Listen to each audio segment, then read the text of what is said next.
It's been almost 24 hours since Donald Trump was convicted of 34 felony counts in New York City's Stormy Daniels hush money trial case. And Fox News and the people on the right are going ballistic. But they didn't go ballistic right away. It started out kind of solemn, and this is a remorseful day for America, and as if that was a big national tragedy that we all need to come together about. That's how they sounded the other day. I sort of have no words, Jonathan, unlike the words they came up with, but I'm sort of stuck on majestic. There was nothing majestic about the travesty and the very serious gravitas of what the country went through yesterday. What happened there was outrageous, and you're right, the American people see it. I've been stressing that this entire time, that there is no glee in this, and I'm not quite sure why that has been harnessed and amplified throughout this country on the left. This is a purely political exercise, not a legal one, and everybody knows that. They know intuitively that it's wrong, and the people are outraged. I'm in one. It's a sick sort of fascination. People like to see people fall from great heights. But these are human beings, and even if you don't like Trump, it's a pretty sad thing to celebrate. And by late that afternoon, by the time happy hour started, they started to get a little fire in their ass and started to get upset. And welcome to Hannity. We start tonight with a Fox News alert. I have a travel advisory for New York City. If you're a conservative or a Republican or a Trump supporter, beware. In the weaponized Biden criminal justice system, well, political differences are now considered especially heinous. And if New York's powerful Democrats hate your politics, well, a prison cell might well be in your future, or some kind of conviction for something, well, that they make up. Yeah, that was Sean Hannity, who then went on to call you dumb and ignorant about the law. But most Americans, including people in that very courtroom, can't even identify the alleged felonies. That's because this is a conviction without a crime.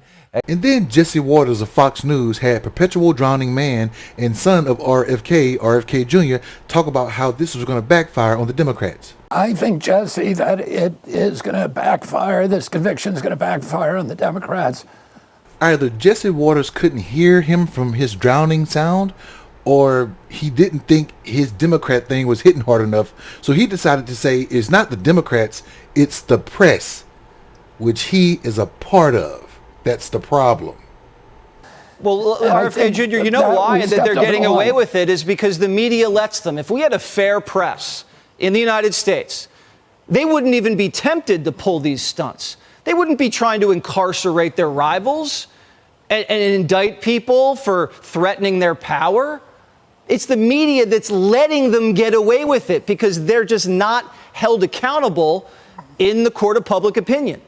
And later, for a nightcap, Judge Jeanine Pirro got her drunk ass on Fox News and started slurring her words, talking about something about a gut punch. But there's also a gut punch to the criminal justice system in the United States. Did you hear how she said United States? Let's hear it again. Criminal justice system in the United States. Now, she was drunk, allegedly, but she was cooking. So they let her cook. So let's listen to her cook. People realize we are no longer safe anymore. And it's because of the progressive left agenda of making sure that we don't keep people in jail. And, you know, they're out there with 33 arrests, but, you know, they're still assaulting people or violently attacking people down the street here. But now we've got one of the most famous individuals in the world, a former president of the United States, who can be taken down by a George Soros-funded prosecutor on a crime that doesn't exist, where not one person put his finger anywhere near that bookkeeping, and now they're going to return a verdict and say, oh, he's guilty, he's definitely guilty. This is a jury pool made out of 85 to 90% of the people are anti-Trump, not pro-anybody, anti-Trump. That's the jury pool. Wow. I mean, Jesus. But what it really all comes down to is money. That's all they care about. We were just talking about how ever since the verdict, a lot of money has been coming into the Trump campaign. And I was just reading in Punchbowl that the National Republican Congressional Committee, you guys raised $300,000 last night, which eclipses only the day you were elected speaker, and you raised $175,000. So obviously, angry voters are motivated voters. This is all they care about. Oh yeah, vilify Trump, indict Trump, prosecute Trump, persecute Trump. Treat him as the 2024 version of a orange Jesus. Because all it's going to do is galvanize our voters to send us more money. What do you think?